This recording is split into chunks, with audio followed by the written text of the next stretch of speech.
ay dumako sa opening prayer. Sige po, tayo po ay manalangin. Panginoon, pinupuri at pinapasalamatan ka namin, O Diyos. Salamat po sa inyong mga salita. Salamat po sa gabing ito na magbubulay-bulay kami ng inyong mga salita. Salamat po, O Diyos, sa pag-iingat mo sa amin sa buong maghapong ito, Panginoon.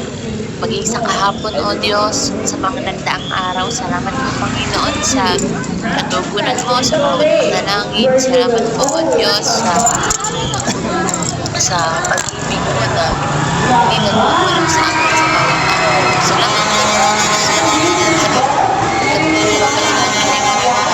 tumatanggap namin ay galing sa iyo. At ganoon din po, Lord, nais na matanggap sa gabing ito mga salita mo, yung kapahayagan nagmumula sa iyo, yung aragos namin po madadala sa aming araw-araw na pamumuhay. Salamat po, O Diyos, patawarin niyo po kami sa pagkukulang at pagkakasalanan. At ganoon din po ay ikaw ang patuloy na may taas, magtagumpay, at ang ilas na ay sa iyo sa Panginoon Jesus. Sa bukas na po sa Panginoon.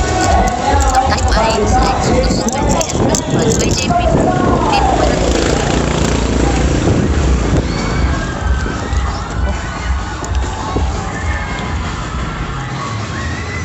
Hello po, ako po ba? Opo. Wait lang po, nahanap lang po ng magandang pwesto. Maingay po kasi. Hindi pa po, may tanong lang po ako. Kagabi po, hindi po nakapag-devotion.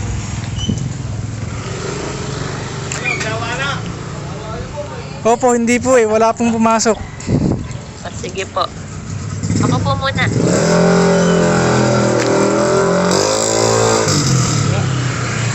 Sige po, ako po muna ang magbabahagi.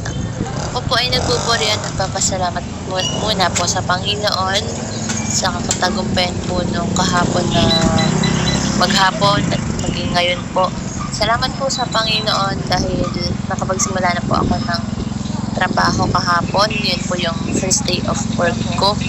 At salamat po sa Panginoon dahil bagaman po sobrang lambot na lambot yung katawan ko.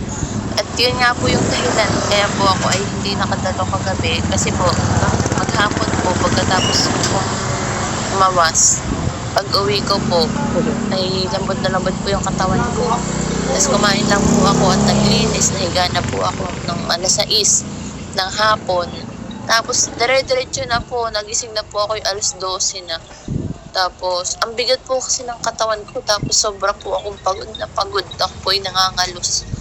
Tapos alas 12 po ako nagising. Siguro pa mga ilang minuto lang yun. Tapos nakatulog na po ulit ako. Nagising na po ako ay alas 6 na po ng umaga. Kaya parang halos sobrang tagal ko pong natulog. At pagising ko nga po kanina umaga, ay pagod pa rin yung katawan ko. Tapos malat pa po yung boses ko. Siguro po dahil sobrang pagod na namalat na din yung boses ko. Tapos, salamat po sa Panginoon kasi nakakabawi naman na po ako ngayon. Salamat po sa Panginoon kasi hindi na kasing kagaya ng pagod kahapon. Siguro dahil kahapon lang ako nagtrabaho.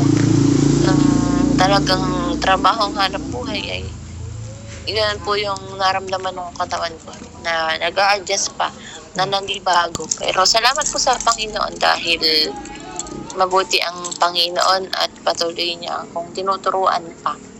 At salamat po sa Diyos sa mga katugunan. Sabi ko po kanina umaga. Kasi po parang hindi ko kayang magpunta ulit sa ospital. Parang ang hirap. Iniisip ko nga po eh. Kanina umaga sabi ko po, araw-araw bang ganito na magiging buhay ko? Parang ang hirap. Kasi alam niyo parang magkakasakit na po ako kaninang kahapon pa lang. Lalo na kaninang umaga. Iniisip ko nga po, grabe. Nung nga po nasa ospital ako, siguro pa mga hapon na, may nalaglag pong papel. Nakaupo ako sa monoblock sa bangko, kinuha ko po. Pagtungo ko, kumirot yung, yung tahi ko. Pero sabi ko nga po, kasi ang Panginoon ang nag-iingat, nagbabalik ng lakas na nawala. At ngayon naman po ay maayos-ayos naman po yung kalagayan ng katawan ko, hindi kagaya kahapon. Kaya salamat po sa sa kabutihan po ng Panginoon, sa pag-iingat at sa kalakasan, sa karunungan na ipinapahiram ng Panginoon. At yung akin pong verse ay matatagpuan 20, sabi dito, sinabi sa kanila ni Moises, huwag kayong matakot sapagkat sinusubok lang kayo ng Diyos. Nais lang niyang magkaroon kayo ng takot sa Kanya sapagkat ayaw na kayong magkasala. Po, salamat po sa salita ng Diyos. Ano po, napakalino po na sinasabi doon. Sabi doon, kung may mga pagsubok daw na pagdadaanan tayo, sabi doon, huwag tayong matakot. Sabi doon, sapagkat sinusubok lang kayo ng Diyos. Nais lang niyang magkaroon kayo ng takot sa Kanya sapagkat ayaw niya kayong magkasala. O di ba yung pong pagtuturo naman ng Panginoon ay sa iba't ibang kaparaanan. At ang sabi doon, upang hindi tayo magkasala, dapat magkaroon tayo ng takot sa Panginoon. At saan daw yun magmumula? Ang sabi doon, kapag nandun na yung mga pagsubok ng ating buhay, ginagawa siyang kaparaanan para makita natin gaano makapangyarihan ang Diyos. Ano po, gaano kabuting magulang ang Panginoon para magturo sa atin na kapag gumagawa tayo ng mali, mapapagalitan tayo, itatama tayo. Ganon din daw yung mga pagsubok doon. Sabi doon, kung may mga pagsubok tayo sa ating buhay, ano po, pagsubok na maliit, pagsubok na malaki, pagsubok na mahirap, pagsubok na hindi naman ganon kahirap, ano po, malala o hindi. Pero ang sabi ng Panginoon, huwag kayong matakot. Huwag daw tayong matakot. Dahil sabi doon, nais lang ng Panginoon na magkaroon tayo ng takot sa Kanya.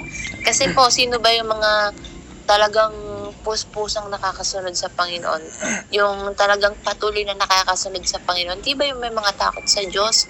Bakit? Kasi hindi mo gagawin yung isang bagay na mali kung may takot ka sa Panginoon. Di ba po?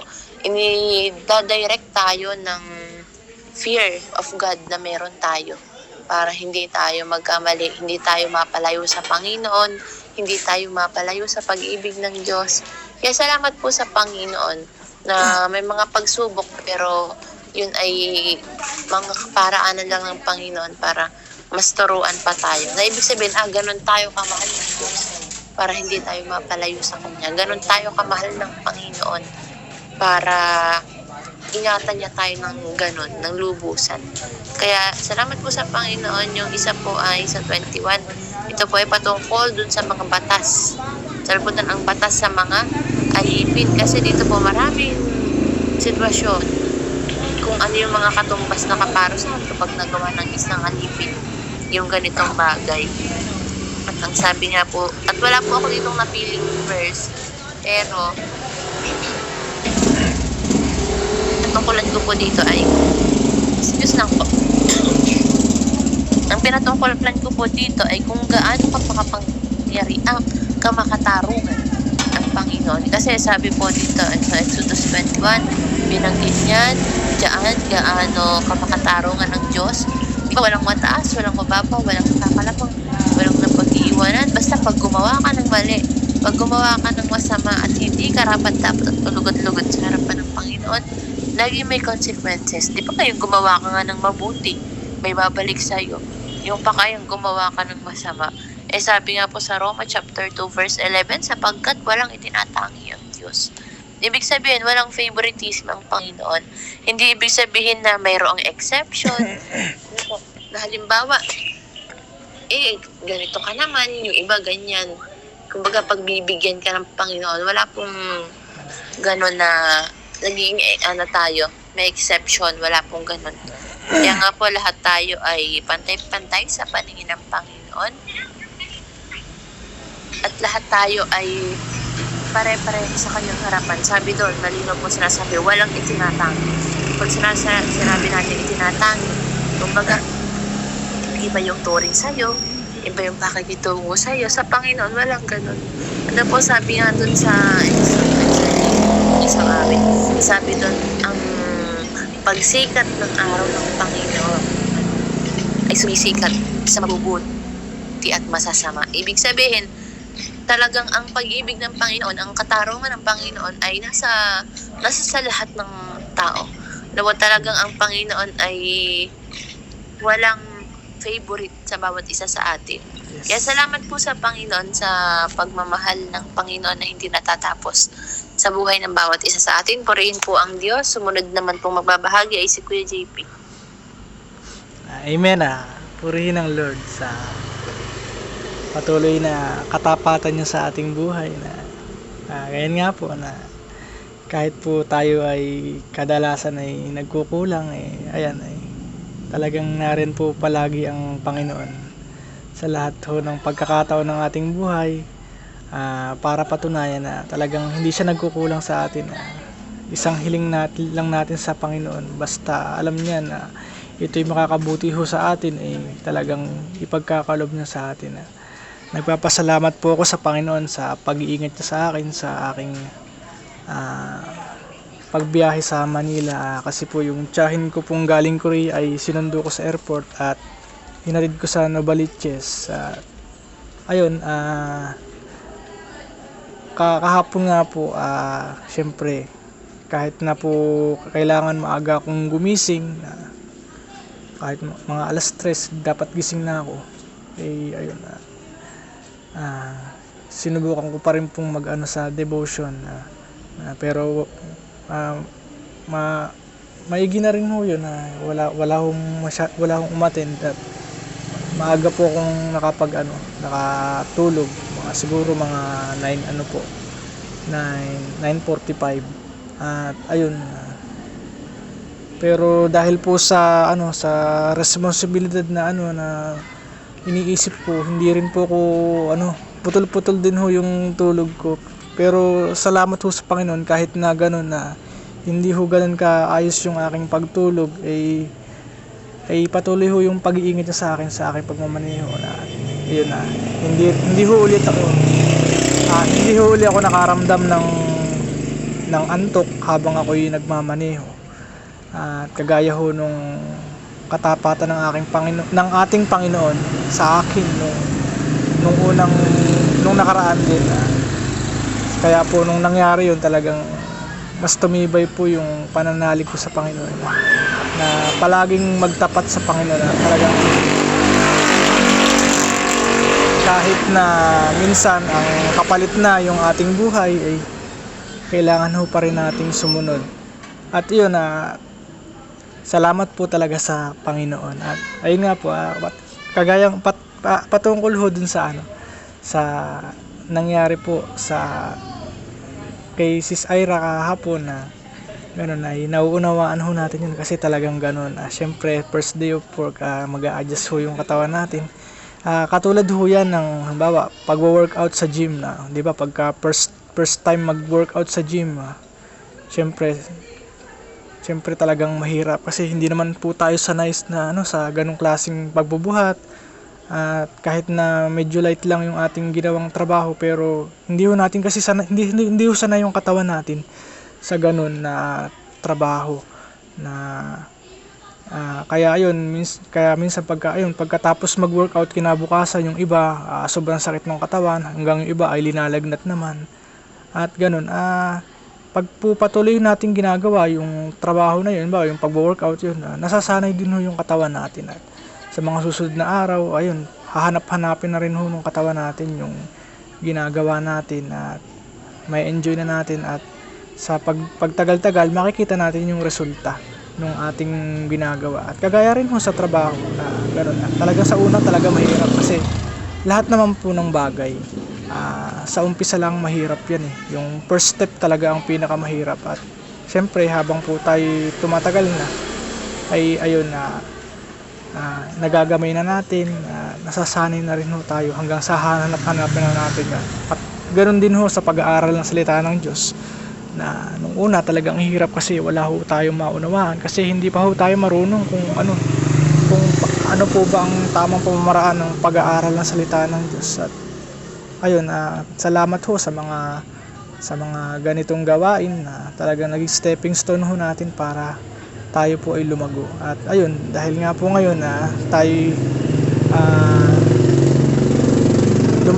unti-unti nang lumalalim sa pagkakakilala sa Panginoon nagiging kagalakan ho sa atin yung ginagawa natin talagang talagang pagmulat pa lang ho sa umaga ay yun na po talaga yung hinahanap-hanap natin gawin laging lumapit sa Panginoon at ayun po dalangin ho natin talaga na sana ay magtuloy-tuloy na sa ating pagpapagal ay makikita rin ho yung bunga ng ating mga pagpapagal. At mapapansin din ho yun lahat ng mga nakapaligid sa atin, at tayo po ang magiging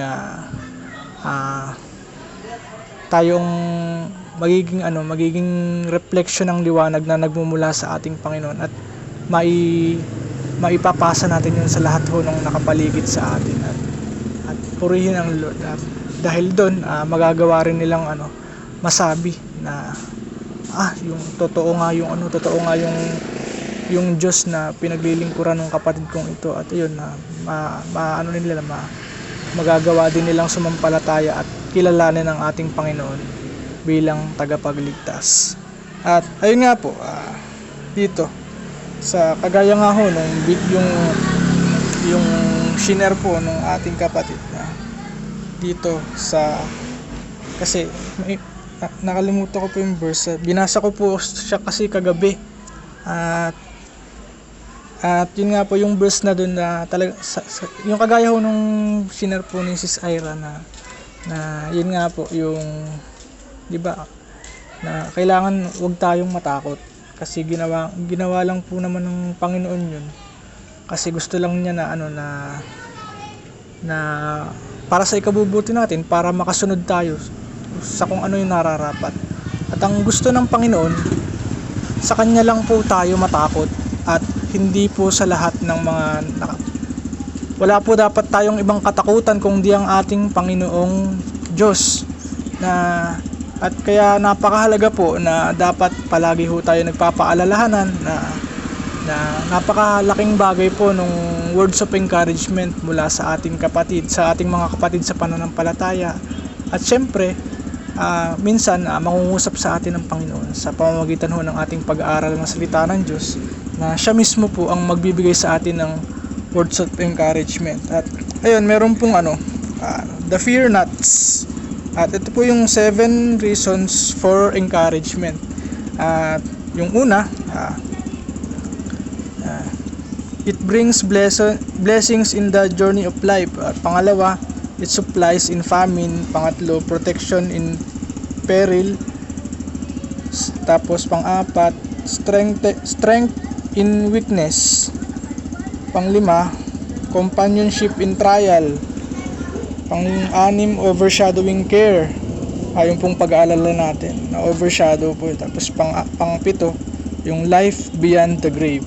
At yun nga po, sa una, yung blessings in the journey of life. At basahin ho natin sa Genesis chapter 26 verse 24. And the Lord appeared unto him the same night and said, I am the God of Abraham thy father.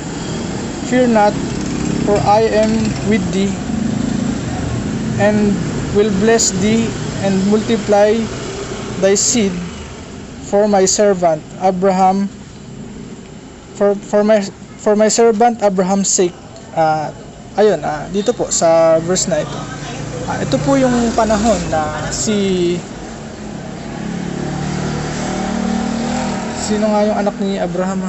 Si Isaac po. Si Isaac. Di ba nga po si Isaac po ay ganun nga na si Abimelech po ba yung nangaapi sa kanila noon na talagang naghahanap, pinuntahan nila yung lumang yung dating hinukay ni Abraham na balon. At ayun, nung nahukay nila yun ay itinaboy sila ng mga naroon, at ayun, umalis na lamang po si Isaac at naghukay ho uli ng panibagong well, at doon nung nakahukay sila ay itinaboy ho uli sila. At sa pangatlo ay ayun, parang doon sa sitwasyon na yun, parang nangangamba na siya, na natatakot na siya na karon nga ayun nga, so ayun, nangusap sa kanya yung Panginoon na gano'n, na talagang na kailangan niyang hindi matakot, na kailangan lang niyang gawin yung kailangan niyang gawin, na sumunod lang po sa kalooban ng ating Diyos, at nangako siya na pagpapalain siya ng Panginoon kagaya ho ng pagpapala. Kung ano po yung mga ipinangako ng ating Panginoon kay Abraham ay yun din po yung pangako niya sa kanyang mga anak at mga salin lahi. At ayun, pagkatapos po nun, napasa kanila na yung balon na yon, at sa bandang huli nakapag-reconcile sa kanila yung nagtatabi sa kanila na hari, kasi napatunayan nila na kahit agawin nila yung well na mga naunang pinagaw nila kay Isaac, ay hindi sila naging maunlad, at nakita nila na saan man nagpupunta po si Isaac ay nandun po yung pabor ng ating Panginoon. At ayun, kaya po napakahalaga na lagi lang po tayong sumunod sa ating Panginoon, at naroon lagi po yung pangako niya na anuman po ang ating ginagawa ay pagtatagumpayin ho na tayo ng ating Panginoon. At kaugnay din ho dito yung sa Numbers chapter 21 verse 34 to 35. And the Lord said unto Moses, Fear him not, for I have delivered him into thy land, and all his people and his land, and thou shalt do to him and as thou didst unto Sihon king of the Amorites, which dwelt in Heshbon. So they smote him and his sons and all his people unto there was none left him alive, and they possessed his land. At yun, dito po sa senaryong ito, ng mga panahong yun, talagang na dahil po doon binasa ko na to, yun nga, may pagkakataon po dito talaga na syempre sa dami po ng kumakalaban kila Moses ay nakaramdam na rin po siya ng takot, at ayun, nangusap sa kanya ang Panginoon na huwag siyang matakot, na talagang na naroon yung pangako niya na talagang na iingatan siya ng Panginoon, na kasi dito yun nga, inatake sila nung kalimutan ko po pong lahi, kung anong yun, kingdom yun. Inatake sila nun, at ayun, binigyan siya ng words of encouragement ng Panginoon na huwag siyang matakot at nalabanan yung mga taong iyon. At ayun, at pagkatapos nun ay ginawa niya kung at nalipol nila yung mga taong iyon, yung kanilang mga anak, at pati yung kanilang mga yun nga, yung mga at wala silang naitirang buhay. At ayun, naangkin nila yung lupaing iyon, at nagtagumpay sila. At sa Judges chapter 6 verse 22 to 23, and when Gideon perceived that he was an angel of God, Gideon said, Alas, O Lord God, for because I have seen an angel of the Lord face to face. And the Lord said unto him, Peace be unto thee, fear not, thou shalt not die. At yun, dito kasi inutusan ho ng Panginoon, inutusan siya, si Gideon po ay inutusan para sirain po yung Diyos-Diyosa na si Baal, at ayun, lipulin yung mga Amoreya po yata, yung mga Amoreya, Amorites, yung mga Amorites po. At ayun, binigyan din ho siya ng words of encouragement na nagmula do sa anghel na pinadala ng ating Panginoon. At ayun, napagtagumpayan niya yun, na ayun, pagkatapos niyang sirain yung mga yung mga Diyos-Diyosan na ayun, pinagsabihan,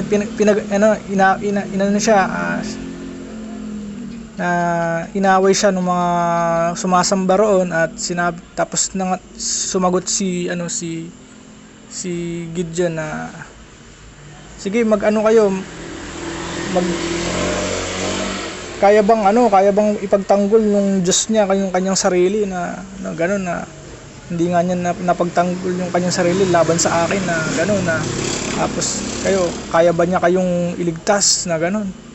Tapos ayun hanggang sa napatay niya yung mga Amoreya na ayun. At dito may relate natin sa yun nga po kagaya nga ho nung talagang may mga pagkakataon po talaga sa ating buhay na sa ating paglilingkod na minsan matatakot talaga tayo na sumunod sa Panginoon dahil nga po minsan ang nakataya na yung ating sariling buhay na ganon na hindi blessings in that journey of life na yun blessings in the journey of life yung mga pangakong yun na pag tayo sumunod ay naroon lagi yung yung mga pagpapala na na pinangako sa atin ng Panginoon. At yun, yung mga pagpapalang yun ay hindi po nalilimitahan sa mga material na bagay, sa mga what na wala.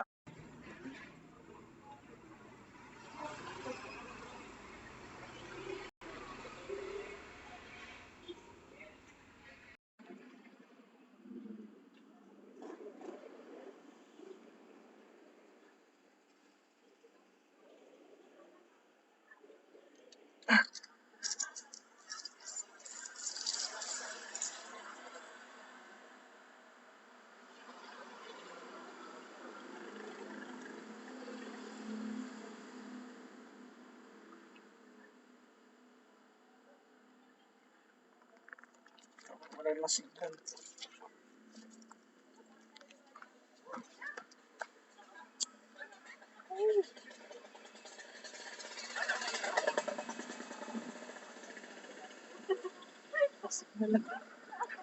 Ay, ayan.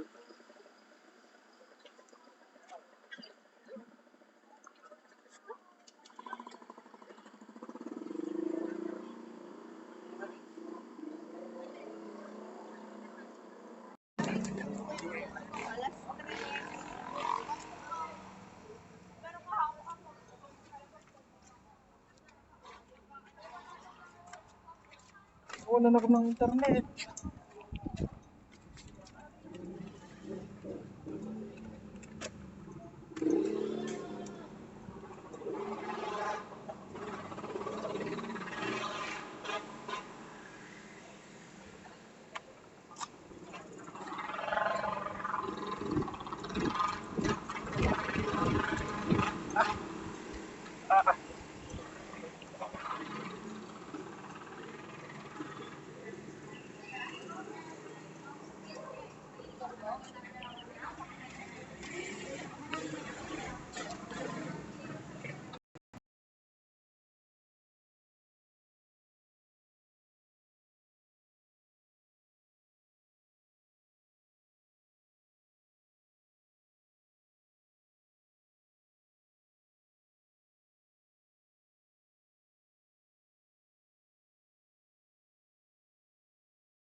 ng ano ah. Ano?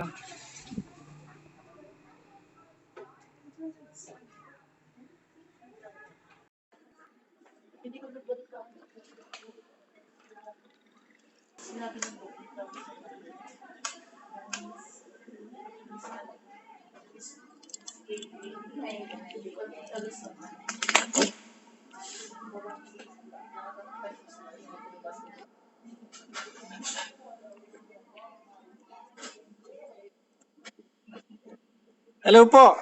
Pasensya na po, nawalan po yata ako ng load. Naki-wifi po muna ako dito sa...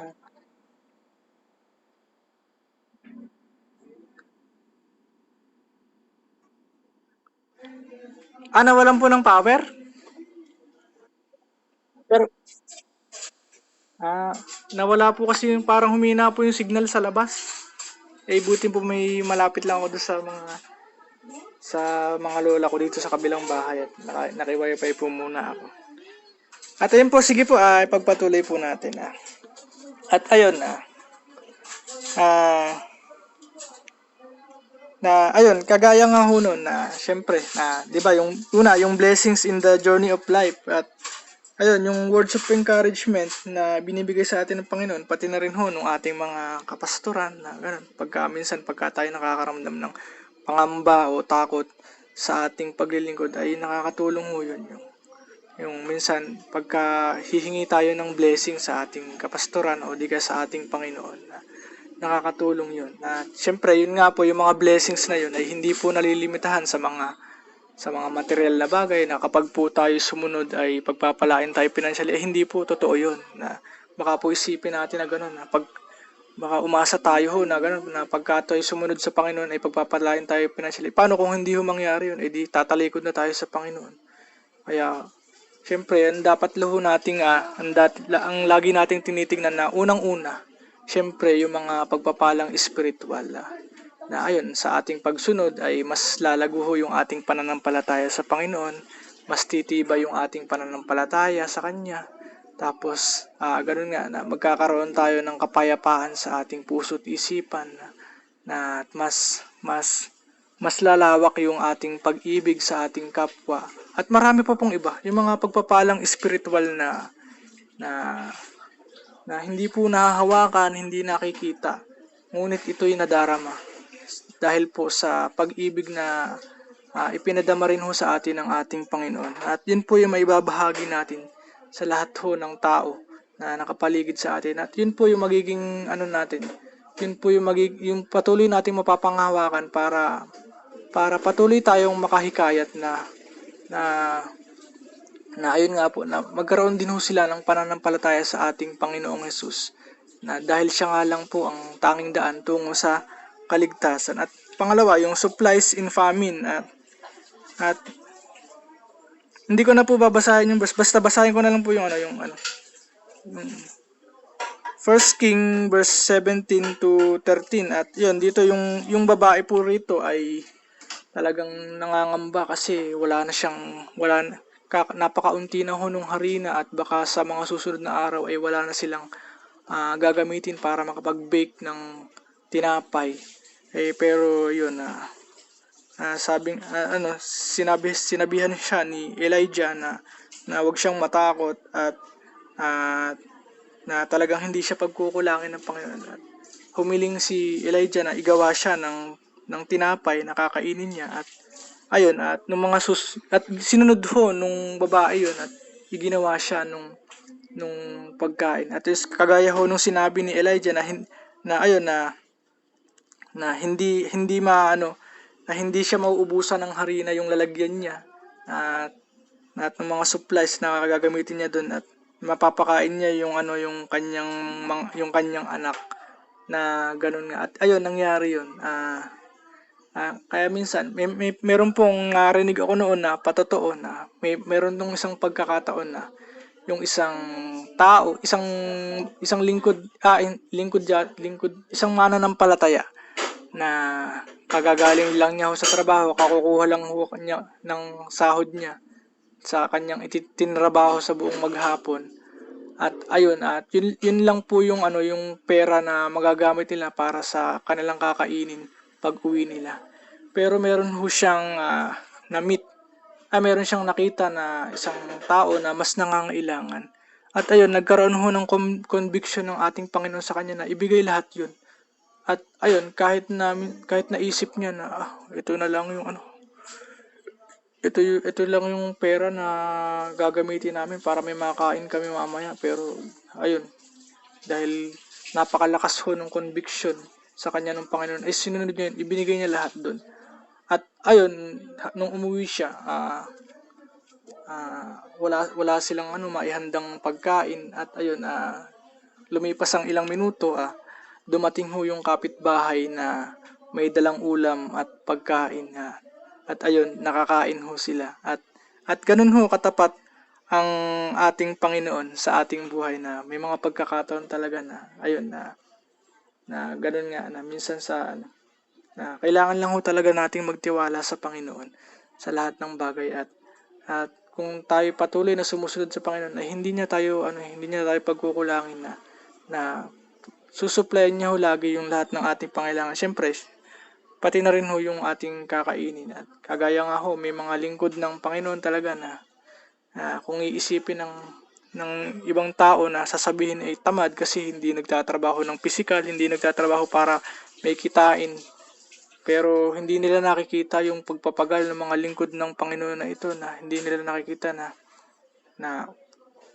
sa akala nila nasa bahay lang, walang ginagawa, pero hindi nila nakikita na patuloy silang nag-aaral ng salita ng Diyos, at hindi nila alam na napakalaki ng burden sa kanila dahil sila ang nananalangin sa mga kapatiran, at hindi nila alam na kahit sa pagtulog ay nananalangin pa rin sila, na ganoon nga, at nakikipag-ugnayan pa rin sa ating Panginoon. Inaakala nila na tamad yung mga lingkod ng Panginoon na ganoon, pero hindi nila alam yung pinagdaraanan ng mga pastor, na mga lingkod ng Diyos, na akala nila madali lang kasi ang nakikita lang nila yung accomplishment na nagagawa nila, tapos yung mga pero hindi nila alam yung story behind that, na yung mga at yun, dahil po doon sa may mga ganong lingkod ng Panginoon, pero makikita natin kahit ganon ang pagtingin ng ibang tao sa kanila, ay ayun,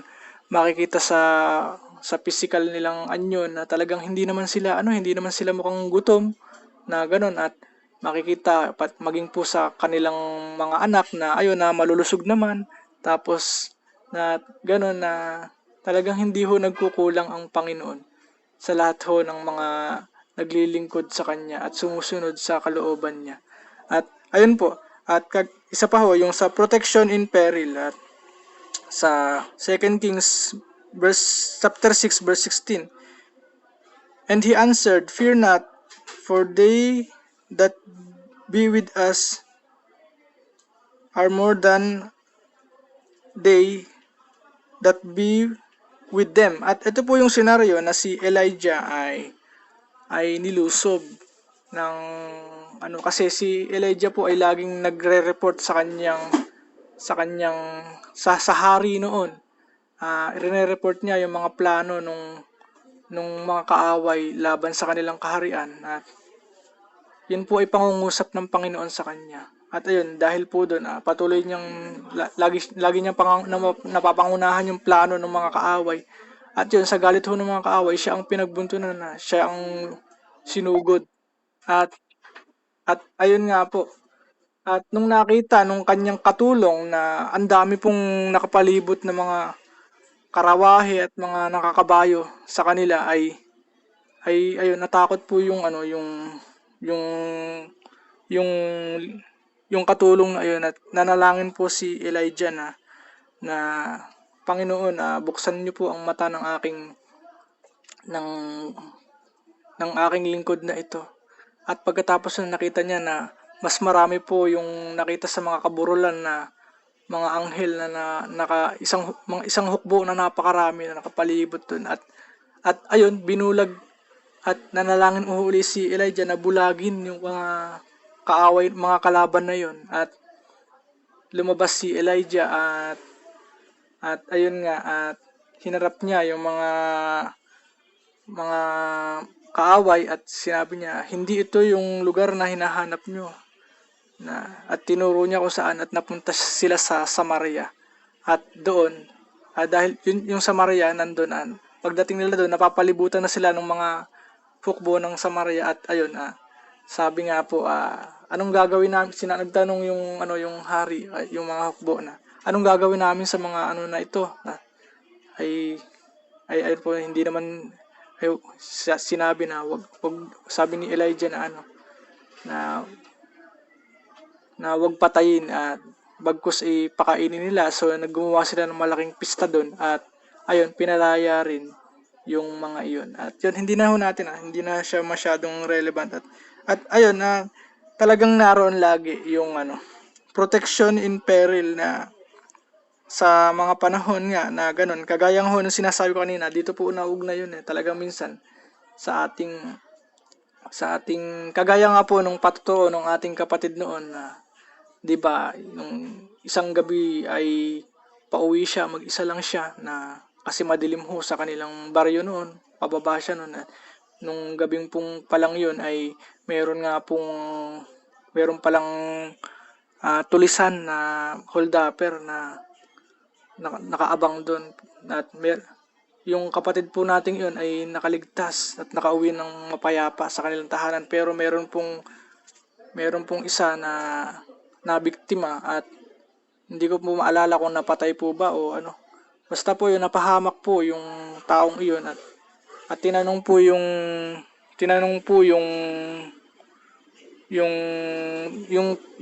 suspect, o may dumaan ding isang babae na nung isang gabi doon bakit hindi mo rin siya biniktima? Ay sabi nung suspect ay, nakita ko po kasi na maraming nakapalibot dun sa babaeng iyon ng mga nakaputi, kaya hindi ko na po nilapitan. Natakot po ako. At ayun. At yun po kaya po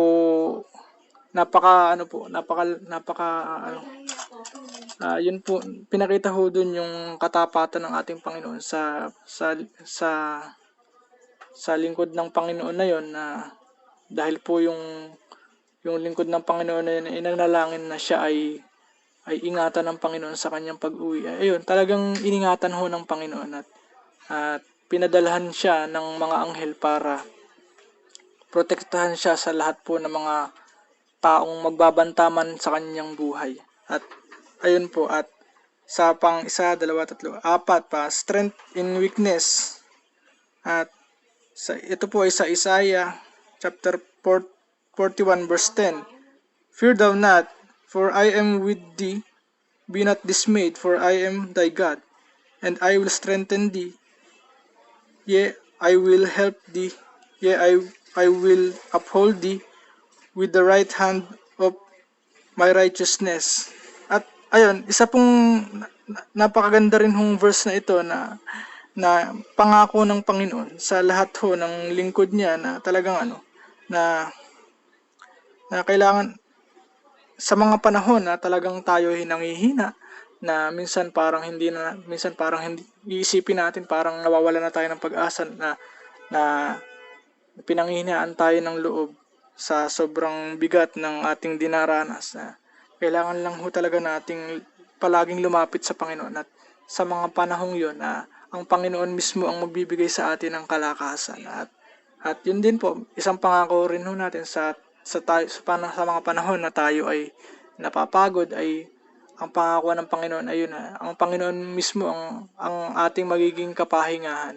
At yun nga po, di ba, minsan sa mga pagkakataon, sa mga panahon na tayo ay kumikilos sa sarili nating kakayanan, yun po yung mga panahon na nandyan lang po yung Panginoon, hinahayaan tayo na gawin natin kung ano yung magagawa natin. At sa mga panahon na wala na tayong magawa, na yun po yung mga panahon na ang Panginoon naman ang kikilos sa ating buhay para gawin para ipakita sa atin yung kanyang kapangyarihan, kung paano niya tayo matutulungan sa lahat ng ating mga suliranin. At ayun, may mga pagkakataon nga na minsan na gano'n na basta yun po at masyado po sa ano naman po sa companionship in trial at ayun basahin ko po sa Isaiah chapter 43 verse 1 to 3. But now thus said the Lord that created thee, O Jacob, and he that formed thee, O Israel, fear not, for I have redeemed thee, I have called thee by thy name, thou art mine. When thou passest through the waters, I will be with thee, and through the rivers, they shall not overflow thee. When thou walkest through the fire, thou shalt not be burned, neither shall the flame kindle upon thee. For I am the Lord thy God, the Holy One of Israel, the Savior. I gave Egypt for thy ransom, Ethiopia and Seba for thee. At ayun nga po, yung sa mga panahon na naakala natin na parang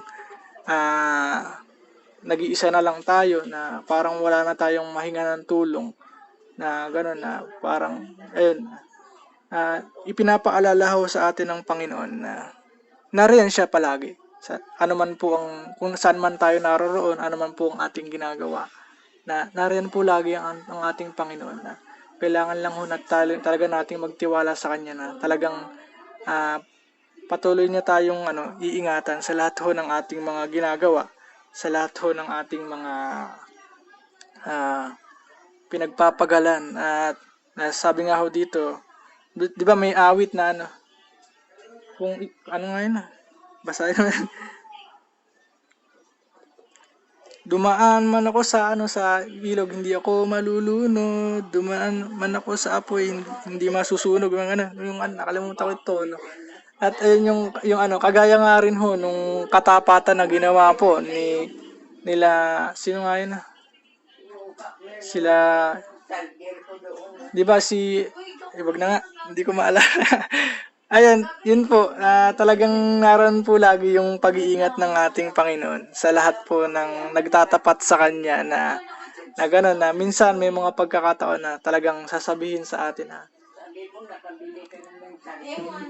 yun po yung kasi storyang yun, yung kay Nebuchadnezzar, tapos yung tatlo pong lingkod niya, yung mga kasama po ni Daniel ay pinagdiskitahan kasi gumawa po si Nebuchadnezzar ng Diyos-Diyosa na gawa sa ginto. Inutusan niya ang lahat na sambahin yun pagkatugtog ng trumpeta. Pero hindi po lumuhod. Hindi po naglingkod yung tatlong iyon. Kaya yun, nagalit po si Nebuchadnezzar at ayun, itinapon sila sa hurno.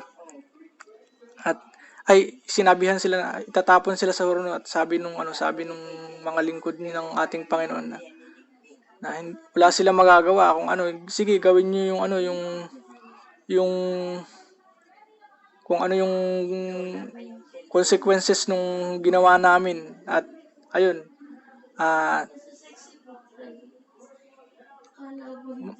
iligtas man kami o hindi ng Panginoon sa sa apoy na yon, sa hurno na yon, ay mananatili pa rin silang tapat sa Panginoon, na hindi magbabago yung pagtingin nila sa Diyos, na dahil siya lamang po talaga ang sila'y umasa na talaga na sila'y ililigtas ng Panginoon doon sa kapahamakang yon. Pero kung hindi man sila iligtas, ay hindi pa rin sila tatalikod, na ganun nga na kaya tayo bilang pong mga mananampalataya, wala ho tayong karapatan na mag-demand sa Panginoon na iligtas tayo sa lahat ho ng ng mga pagpapala sa Panginoon. Kasi Diyos siya Siya lang po ang may karapatan na magdesisyon kung ano man po ang gawin niya sa ating buhay. Na minsan pahintulutan man niya na magkaroon tayo ng matinding sakit. Pero kung yun naman po ay sa ikabubuti natin, pahihintulutan ng ating Panginoon para mapatunayan yung kanyang kapangyarihan sa ating buhay, na ayun, na mangyari man yun ay mananatili pa kung ano mananatili pa rin tayong tapat sa ating Panginoon, ayun, mahahayag po yung ating pananampalataya sa lahat ng tao at magiging isang malaking patotoo yun sa lahat ng tao at magiging daan din ho para manampalataya rin sila sa ating Panginoon at makita nila na totoo yung Diyos po na ating pinananampalatayanan. At ayun nga po, at sa susunod naman po ay yung sa overshadowing care, at ito po ay sa Matthew chapter 10 verse 30 to 31. But the very hairs of your head are all numbered. Fear ye not, therefore, ye are of more value than many sparrows. At ayun, isang patotoo yun na talagang hindi ho talaga dapat tayo kailangang mag-alala sa lahat ho ng mga kinakaharap nating problema. Minsan nagkukulang na yung ating kakainin na ganun. Kasi kaya nga ho dito, 'di ba? Sabi nga ho, for I am the Lord thy God, the Holy One of Israel, thy Savior. I gave Egypt, hindi. For ye not therefore you are of more value than any sparrows. 'Di ba? Kagaya nga ho nung isang verse na, 'di ba? Yung mga ibon nga po na hindi naman po nagtatrabaho, wala naman silang kakayahang mag-imbak ng kanilang pagkain at umani ng kanilang mga, kung may tataniman sila ay, 'di ba? Nakakakain naman sila ng maayos, nakakapamuhay sila ng masagana na ano pa kaya ho tayong mga lingkod ng Panginoon, 'di ba? Ayun, talagang mas tayo bilang tao, mas mahalaga tayo sa Panginoon dahil tayo ay linikha ng Panginoon sa pamamagitan ho ng nagmula sa kanyang hininga. Hindi lamang po sa salita, kundi po sa hiningang nagmula sa ating Panginoon. Na ayun, dapat po i-cherish ho natin yung buhay na pinagkaloob sa ating Panginoon, at dapat ipagkatiwala natin ang lahat sa ating Panginoon, na huwag tayong magpabulag sa lahat ho ng nakikita sa ating paligid na nakakadismaya. Ang lagi ho nating tignan ay yung ating Panginoon, at syempre yung pangako niya sa atin na buhay na walang hanggan, yung langit na ayun na minsan talaga na ganoon nga, dapat matuto tayong matakot sa mga gagawin natin kung tayo man ay kasi nga, 'di ba, kung meron tayong banal na takot sa ating Panginoon, hindi tayo makakagawa ng mga bagay na hindi nakakalugod sa kanya. Hindi tayo gagawa ng kasalanan. Hindi natin pipiliin na magkasala. Na ganun nga po. At dito sa panghuli, ito po yung pinakamahalaga. Life beyond the grave. Ito po yung nasa Revelation chapter 1 verse 17 to 18. And when I saw him, I fell at his feet as dead, and he laid his right hand upon me, saying unto thee, Fear not, I am the first and the last. I am he that liveth and was dead, and behold, I am alive. For I am alive forevermore. Amen. And have the keys of hell and of death. At ayun, ihinayag ho dito na ayun nga na talagang ayun ang pinapahayag ho dito ay yung ating Panginoong Hesukristo, na siya ay namatay para tubusin ho yung ating mga kasalanan. At ayun, dahil nga po dun nung siya ay nabuhay ay ayun, nasa katuparan ho yung pagtutubos ho ng ating mga kasalanan. At dapat ho talagang lagi dapat panghawakan natin yung pangako sa atin ng Panginoon na talagang dapat tayong manindigan sa ating pananampalataya, na magpatuloy tayo sa Panginoon, na ano man ang pagsubok na ating kaharapin, kahit na minsan mahirap talaga na ganyan nga, kasi talagang ang buhay paglilingkod ay talagang hindi madali. At syempre, kagaya nga ho nung aking napag-aralan, yung pangungusap sa atin ng Panginoon na hin- ang sinusubok lang naman po ng Panginoon ay yun pong yung totoo. Yung pong yung mga hindi naman nananampalataya sa Panginoon ay wala sa kalingkingan nun yung mga pagsubok na kinakaharap ng mga talagang nagtatapat sa ating Panginoon. Na kasi nga 'di ba? 'Di ba ang isang tanso, 'di ba hindi na naman siya kailangan pang sunugin para patunayan kung siya ay valuable. 'Di ba? Ginto lang naman po yung yung talagang dinadarang sa napakainit para para suriin kung totoo ba ito o hindi. So, talagang yun, isang patunay yun na talagang ang tunay lang na sinusubok ay yung mga taong totoong naglilingkod sa ating Panginoon. At doon sa mga pagsubok na iyon ay kung mapagtagumpayan natin yun ay naroon yung talagang maihahayag din talaga kung gaano katapat ang ating Panginoon sa atin. At ayun nga po, 'di ba? Syempre, lagi nating panghawakan na ang Panginoong Hesus lamang po talaga ang tanging daan tungo sa kaligtasan, dahil kagaya nga ho ng nasusulat dito na nahawak po ng ating Panginoon yung susi sa impyerno at sa walang hanggang kamatayan. Siya po ang may hawak ng ating buhay, dahil at ayun, kailangan lang ho talaga nating ipagkatiwala yun sa ating Panginoon, na kagaya nga ho 'di ba nung nasusulat na kung sino man po ang magnais na iligtas ang kanyang sarili mula sa kamatayan ay mawawala ng buhay, at kung sino mang mag-alay ng sariling buhay alang-alang sa ating Panginoon ay magkakaroon ng buhay na walang hanggan. Na ayun, na talagang kasi dapat hindi natin masyadong pahalagahan yung buhay natin dito sa lupa, kasi talaga ang hinahangad natin yung makapiling talaga ng ating Panginoon. At ayun nga po, at kaya po napakahalaga po lagi na dapat po tayong magpaalalahanan nga po na kailangan lagi tayong maging daluyan ng kalakasan sa ating mga kapatid, at lagi ho nating paalalahanan ng ating mga kapatid na magkaroon din ho ng matibay na relasyon sa ating Panginoon, para hindi ho sila basta-basta panghinaan ng loob. At ayun po, at maraming salamat po. Ay, sorry po, meron pa, sorry, sasaglitan ko na lang po, meron pa po pala sa yung sa 21, sorry po, napahaba na. Yung nga yun sa naman, sa chapter 21 po ng 21 po ba yun? 22 po yun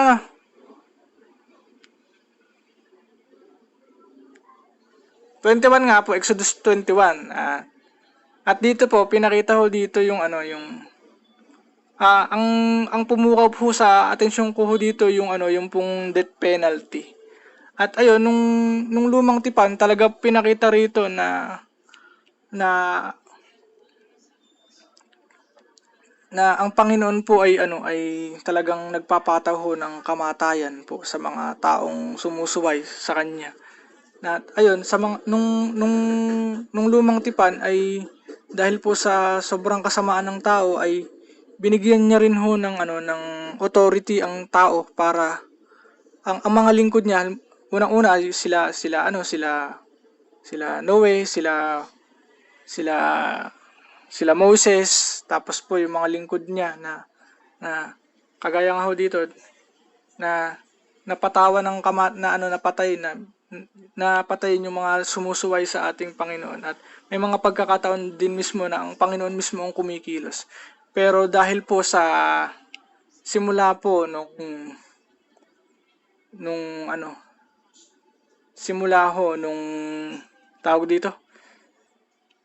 simula po nung New Testament nung nabuhay na magmuli ang ating Panginoon ay hindi na ho nagkaroon ng ng karapatan ng hindi na ho binigyan ng karapatan ng ang Diyos hindi na karapatan ng ang tao pa na hindi na binigyan ng karapatan ng Diyos ang tao para patawan ng kamatayan ang sangkatauhan dahil nga po sa dahil po tinubos po ng ating Panginoong Hesus ang sangkatauhan sa bawat kasalanan na ating mga nagagawa.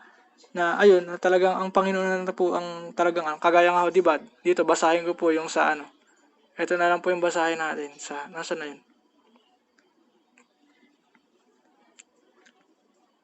Sa po sa Mateo, Juan pala. Juan chapter 8 verse 4 to 5, 7, 10 to 11. Hindi ko na basahin. Basta ito po yung yung scenario na meron pong isang babaeng nangangalunya at dinakip po ng mga pariseyo yung babaeng iyon at hinarap kay Jesus na nahuli daw ho nila yung babaeng iyon na nangangalunya. Ano po ba ang dapat naming gawin dito? At ayun, at umupo si Jesus at sumulat sa lupa at talagang nangungulit sila at tinanong nila at sumagot si Jesus, sabi ni Jesus, sino man ang hindi nagkasala ay siya ang maunang bumato. At ayun, at wala hong nagtangkang bumato at isa-isang umalis lahat mula sa pinakamatanda. At nung nakaalis na ang lahat, tinanong niya yung mga babae, yung babae na sino may humatol ba sa iyo? At ayun, walang bumato sa kanya at sabi ng Panginoon, hindi rin kita hahatulan, maaari ka nang umalis pero wag ka nang muling magkakasala. At yun, pinakita ko rito na talagang ang Panginoon lamang po ang simula po nung tubusin ng ating Panginoon, ang tayo mula sa pagkakasala ay ayun na talagang habang tayo nabubuhay ay merong pag-asa na makapagbago tayo, na tayo'y kumilala sa ating Panginoon, na gano'n na wala tayong karapatan na patawan ng kamatayan ang kapwa nating tao. Na ang Diyos lamang po ang merong kakayahan na bawiin ang buhay ng bawat isa. Kagaya nga ho dito nung sa senaryo nung basta yun nga po, kaya po talagang tayo bilang mga mananampalataya, bilang mga lingkod ng Panginoon, dapat hindi tayo pumabor sa death penalty dahil ang Diyos lamang po ang may karapatan sa buhay ng bawat isa. At yun po, at maraming salamat.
Good evening po. Pwede naman ho sigurong ituloy na ho natin kahit wala pa po si Sis Ira. Re-record ko naman po yung devotion.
Mm.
Malinaw po, malinaw po.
Hmm, tama.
God bless po. Good night po.